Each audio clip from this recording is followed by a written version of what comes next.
유치원 아동들에게 그림 그리기를 가르칠 때 선생님이 이렇게 그리세요, 저렇게 그리세요라고 하지 않고 그리고 싶은 그림을 그려라 라고 하지 않습니까?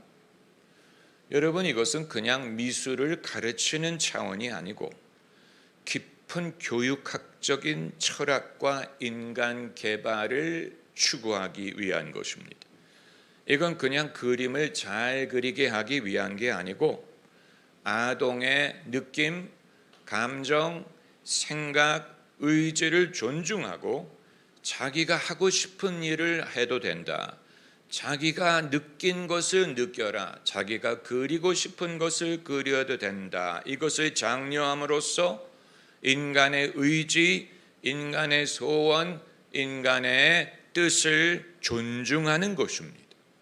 그런데 이 철학을 지속하지 못해서 위로 올라갈수록 주의식 교육을 하지 않습니까? 여기에서 우리는 하나님은 어떻게 하시는가를 생각하고자 하는 것입니다. 하나님이 미술 선생님이라면 우리에게 너 이렇게 그려, 저렇게 그려, 아무개처럼 그려, 아무개처럼 그리는 게 잘 그리는 것이야 라고 말씀하실지, 아니면 내가 그리고 싶은 것을 그려라고 하실지. 여러분, 제가 아니면 누가 여러분에게 이런 것을 말씀드리겠습니까? 저도 깨달은 지 얼마 안 되는 화끈화끈한 따끈따끈한 찐빵이에요. 할렐루야. 영화 이중간첩을 보면 한석규 씨가 위장 귀순한 북한의 고위 간부로 등장합니다. 위장 귀순한 것, 그렇기 때문에 제목이 이중간첩이에요. 한석규 씨가 한국에 와서 여타 탈북민처럼 어디를 다닙니까? 교회를 다니는데 이 그를 관리하는 정보부 간부가 한번 물어봅니다. 사람들이 왜 교회를 다니는 줄 아냐? 그런데 알 리가 없죠. 왜냐하면 위장으로 귀순한 것이고 그걸 진짜처럼 보이게 하기 위해 교회를 다니는 것이니 사람들이 왜 교회를 다니는지 알 리가 없죠. 그래서 이렇게 대답합니다. 저는 아직 잘 모르겠습니다. 그랬더니 국정원 간부가 말하기를 그들만의 규칙이 있기 때문이다. 저는 그 대사를 두고두고 기억합니다. 과연 정말 그럴까? 과연 대한민국의 교회 다니는 사람들이 교회의 규칙을 따르기 위해 다니는 것이냐, 결국 잘 믿느냐 못 믿느냐 하는 것이 그 규칙을 얼마나 따르고 적응하느냐에 좌우되느냐. 만일 그렇다면 그 대사는 영화 내용상으로 간부가 한석규에게 말하는 게 아니고 그 영화를 보는 사람에게 대한민국의 기독교를 비판하는 말을 하려고 한 것일 것입니다. 여러분, 신앙이 좋다는 말을 우리가 어떤 것으로 규정합니까? 이것을 하나님과의 관계 속에서 규정하는 것은 어려워요. 이것은 좀 막연해. 하나님이 어떻게 보실지 내가 어떻게 압니까? 그러다 보니까 교회마다 일종의 규칙을 만들어서 그 규칙이 잘 보일수록 좋습니다.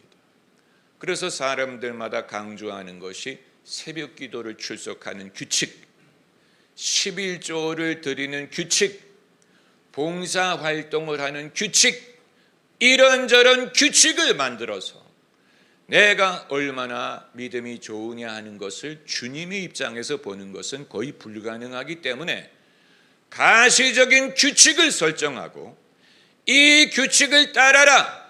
그러면 당신은 잘 믿는 것이다. 그런데 의외로 교회도 그것을 좋아하고 성도들도 그것을 좋아하는 것입니다. 교회가 그것을 좋아하는 이유는 성도들을 관리하기가 쉽기 때문이에요. 성도들을 통제하는 것이 쉬워. 이런 길을 제시해서 이걸 따르게 함으로 일사불란하게 성도들이 따르면 멋지잖아요. 뭔가 있어 보이잖아요. 그리고 성도의 입장에서도 그것을 좋아하는 이유는 하나님을 쫓는다는 것은 애매한데, 막연한데 교회가 정한 규칙을 따르는 것은 본인들도 쉬운 거예요. 이것만 하면 되니까.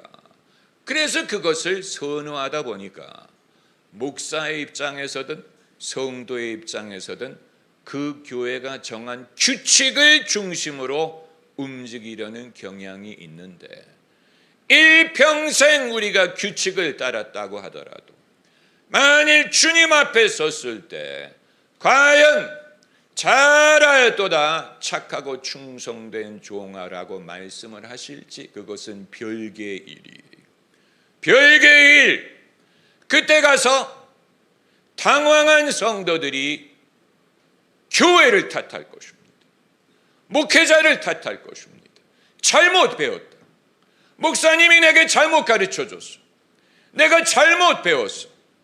내가 규칙만 쫓으면 되는 줄 알았어. 그런데 주님 앞에 서니까 그게 아니라는 사실을 깨닫는 것입니다. 내가 잘못했네. 착각했네. 내가 내 믿음을 사용하지 않았네. 내가 주님의 음성을 들으려고 하기보다는 남이 대신 들어주고 남이 대신 규칙을 설정하고 나는 그것을 따르기만 하면 되는 줄로 생각했던 신앙적인 무책임함, 게으름이 있었던, 게으름, 내가 하는 게 싫은 것, 내가 하는 게 어려운 것, 남이 설정해 주기를 바라는 것, 목사님이 대신 들어주세요. 이스라엘 백성이 광야에서 모세에게 한 말이, 우리는 주님을 뵙는 것은 무서우니 당신이 대신 말해달라.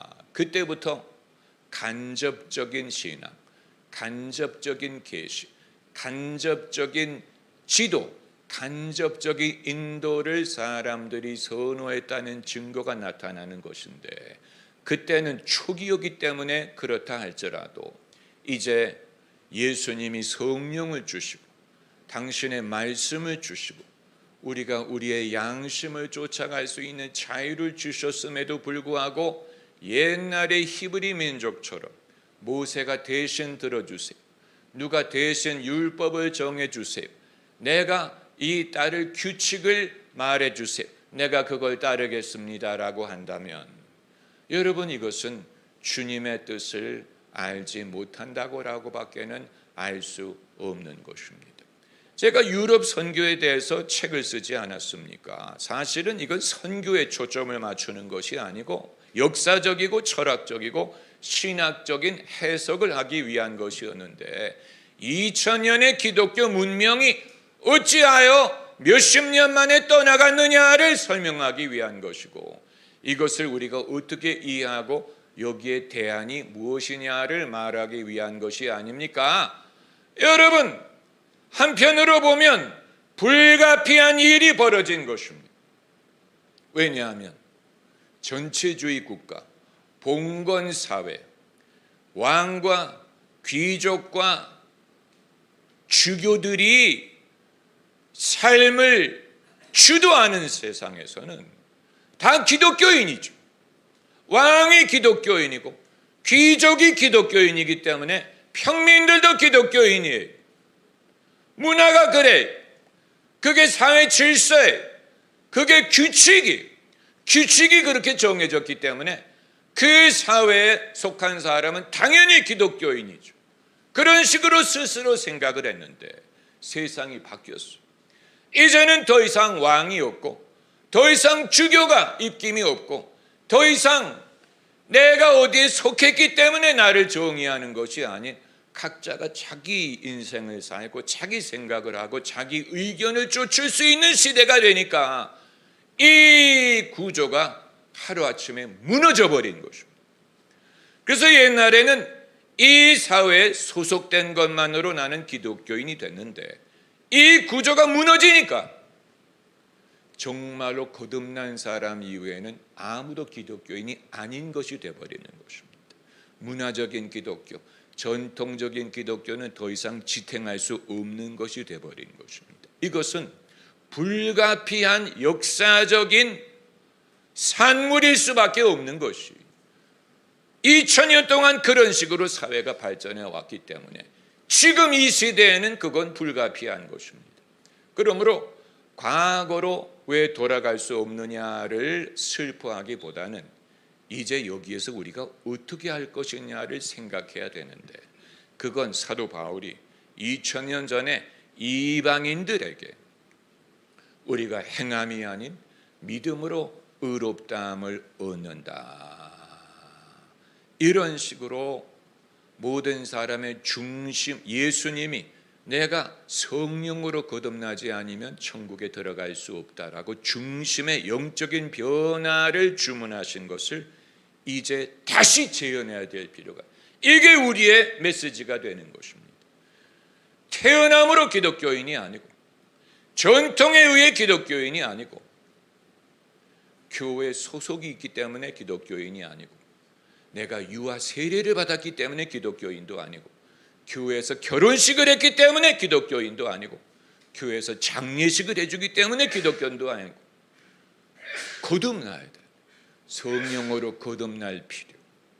여러분, 그런 식으로 생각하면 기독교가 유행할 수가 없는 것입니다. 거듭나는 것은 유행할 수 있는 것이 아니고, 이건 각 사람마다 하나님 앞에서 일어나는 영적인 변화요, 물이 변해서 포도주가 되는 것과 같은 변화이기 때문에 이제야말로 우리가 진짜를 할 수밖에 없는 시대가 된 것입니다. 할렐루야. 이제는 진짜를 하는 법을 배우기를 원하는 것입니다. 성직자들도 진짜를 하는 법을 배우고, 교회 중진들도 진짜가 무엇인지를 알고, 그래서 역사를 다시 써야 됩니다. 교회의 역사, 기독교 문화, 기독교 전통, 기독교 신학, 종교의 사상, 이 모든 것을 새로 써야 됩니다. 새로운 시대에 예수님의 진리가 이제 빛을 발할 수 있는 시대가 된 것이고, 여러분, 이 시대에 취업하기 위해 다 인공지능을 공부하고 컴퓨터 공학을 공부하고 의대를 가고 취업에 도움이 되는 스템이라고 하죠. 스템, 수학, 과학, 물리학을 말하는 것인데, 이건 실질적인 이유로 필요할 수 있지만, 그럼에도 불구하고 예수님이 12살 되었을 때 성전에서 박사들과 질문을 하고 듣기도 했다는 말씀을 기억하면, 예수님이 당신의 공생애를 하기 위해, 이 세상에 하나님의 복음을 전하기 위해 당신의 교육 과정을 보여준 것입니다. 예수님이 어떤 식으로 교육을 받게 하셨느냐, 성전에서 묻기도 하고 듣기도 하신 이 과정을 우리가 건너뛸 수 없습니다. 모든 사람이 스템을 공부하고 모든 사람이 컴퓨터 공학을 공부하면 국가가, AI가 발달할 수는 있겠지만, 그러나 그럼에도 불구하고 사람이 떡으로만 살 수 없고 하나님의 입으로 나오는 모든 말씀으로 살리라고 하셨기 때문에 이 시대에도 하나님의 말씀을 풀어 가르칠 수 있는 소양과 지혜가 필요합니다. 그걸 우리가 익힐 필요가 있어요. 우리가 그것을 우리의 자녀에게 장려할 필요가 있어요. 그냥 수학적으로, 논리적으로만 배우는 게 아니고 인간에 대하여 공부하고, 인간의 중심, 인간의 본능, 인간의 사상, 인간의 욕망, 인간의 진리, 그리고 인간에게 주시는 하나님의 말씀을 이해하는 역량을 높일 필요가 있는 것입니다. 할렐루야. 곽선희 목사님이 하신 말씀 중에 정말 그분의 총명함과 영적인 인사이트를 반영하는 말씀이 있었는데, 기독교인이 성경만 읽어서는 하나님의 말씀을 알 수 없고 다른 것 읽어야 성경을 이해한다. 이건 정말로 맞는 지적이에요. 다른 걸 읽어야 상관없는 것 같은데, 인간에 대하여, 세상에 대하여, 인간의 사상, 욕망, 현상에 대해서 알수록 성경 말씀이 이해되는 것입니다. 왜냐하면 성경은 인간을 구원하기 위한 하나님의 말씀이기 때문에 인간에 대한 이해의 폭이 커져야죠. 사람은 왜 그래? 라고 묻지 말고 사람은 원래 그래 라고 깨달아야 정죄하지 않고 돌을 던지지 않고 시험에 들지 않고 원망하지 않고 낙심하지 않습니다. 낙심하지 않아. 여러분은 사람에 대해서 낙심, 여러분의 자식에 대해서 낙심하세요. 저렇게 이단적인 자식은 처음이야. 여러분 자식, 배우자에 대해서 낙심하는 여편네가 많이 있죠. 우리 남편은 뭐 어떻다느니 좋아서 결혼했잖아. 좋아서 결혼할 때는 언제고? 그때의 분별력이 진짜 분별력이었어요. 그때는 분별력이 있었는데 살면서 낙심하면서 의심하기 시작합니다. 내가 잘못 선택했나 봐. 내가 재수가 없었나 봐. 남편이 나에게 사기를 쳤나 봐. 이게 뭡니까? 의심을 하는. 히브리 민족이 애굽에서 나온 후에 의심을 하기 시작했죠. 가나안 땅에 못 갈 거야. 너무 어려워. 물이 없어. 마실 게 없어. 모세가 우리를 속였나 봐. 하나님이 나를 속였나 봐. 이게 다 뭡니까? 의심. 의심이 어디서 와요? 시련에서 오는. 먹을 게 없고 힘들고 오래 걸리고 아말렉이 쳐들어오고 그러면서 시련을 겪으면서 사람들이 마음속에 의심이 자라나기 시작한 것인데 믿음이 아니면 기쁘시게 할 수 없다고 했습니다. 할렐루야. 믿음이 아니면 기쁘시게 할 수 없다. 모든 면이 다 그래. 교회 안에서만 적용되는 게 아니에요. 신학적인 종교적인 것만을 말하는 게 모든 면에 있어서 직장 생활을 믿음으로 하세요. 그러면 하나님의 기쁨이 거기에 임할 거예요. 자식을 믿음으로 키우세요. 결혼 생활을 믿음으로 하세요. 모든 걸 믿음으로 하세요. 자기 건강 챙기는 것을 믿음으로 하세요. 그러지 않으니까 아침마다 일어나서 혈압을 재고 혈당을 체크하고 초조한 거죠.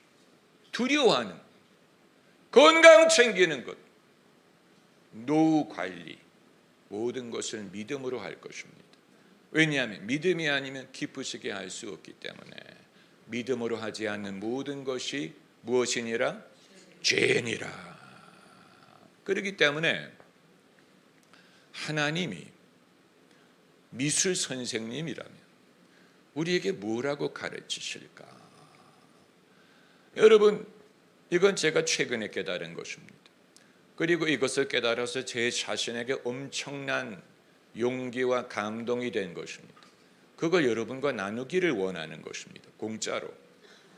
정말. 왜냐하면 제가 오랫동안 예수님을 믿는다는 것은 내 자신이 사라지는 것으로 생각했어요.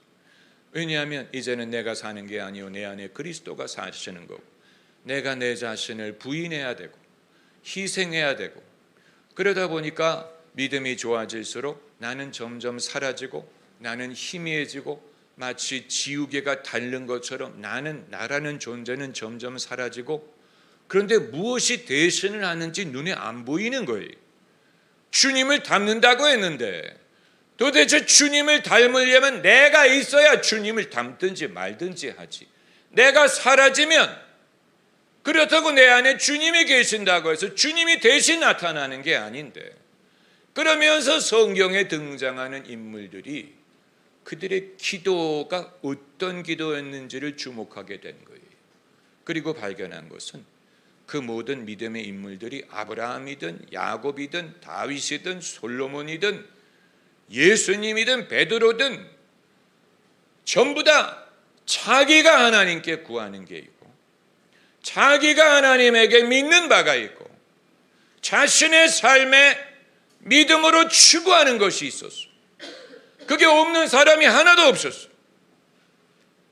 이삭이 야곱이 베델에서 하나님을 뵀을 때 어떤 막연한 하나님이 내게 뭐를 주시면 내가 무슨 내 아버지의 소원을 위해서 아브라함의 목적을 위해서 뭐를 하겠습니다라고 말한 게 아니고 하나님이 내게 먹을 것을 주시고 내가 평안히 아버지 집으로 돌아오게 하시오면 이 장소가 성소가 되고 이 돌이 성전이 되리이다. 자기를 향한 구체적으로 유니크하게 자기에 대한 하나님의 뜻을 말했고 구했어요.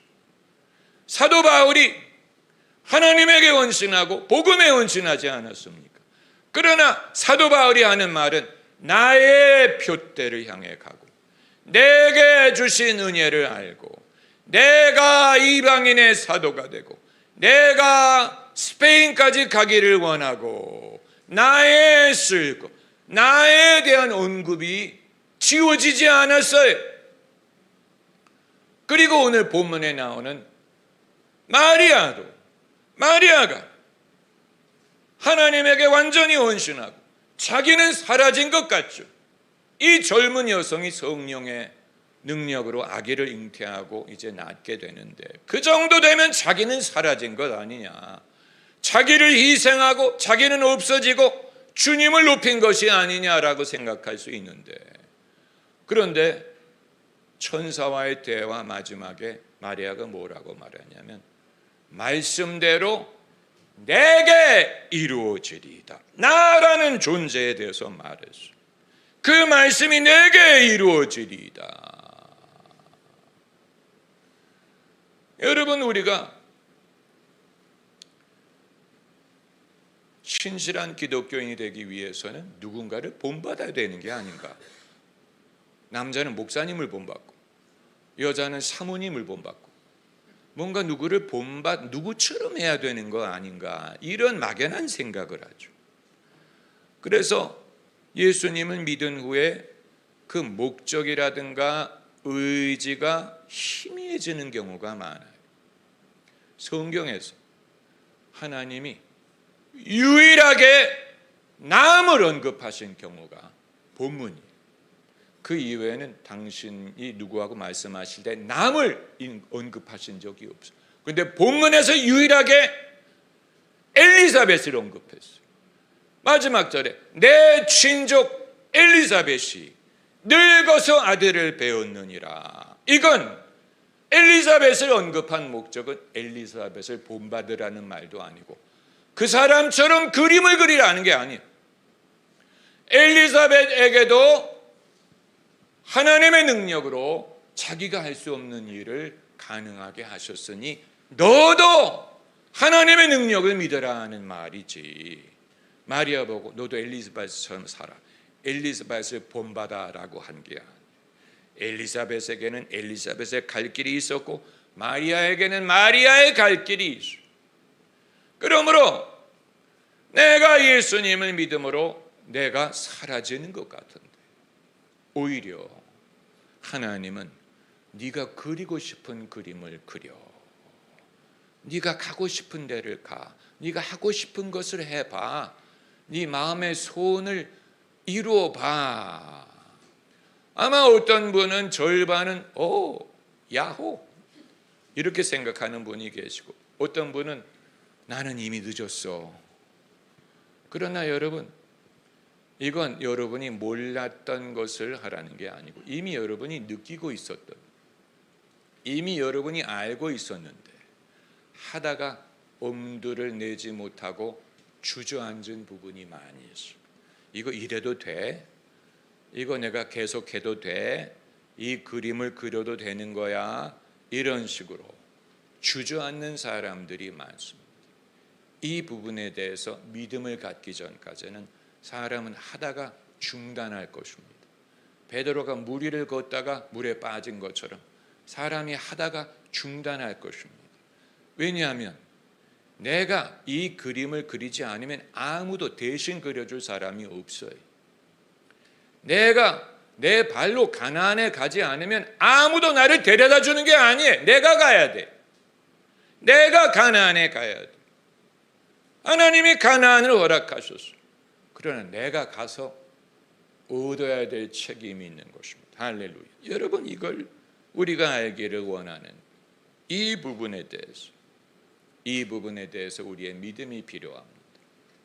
그래서 마리아가 말한 것처럼 말씀대로 내게 이루어지이다. 한번 따라. 말씀대로 내게 이루어지이다. 말씀만 믿으면 되는 게 아니고 그 말씀대로 내게 이루어지게 하기 위하여 말씀을 주시는 것입니다. 이루어지게 할 책임이 나에게 있어요. 할렐루야.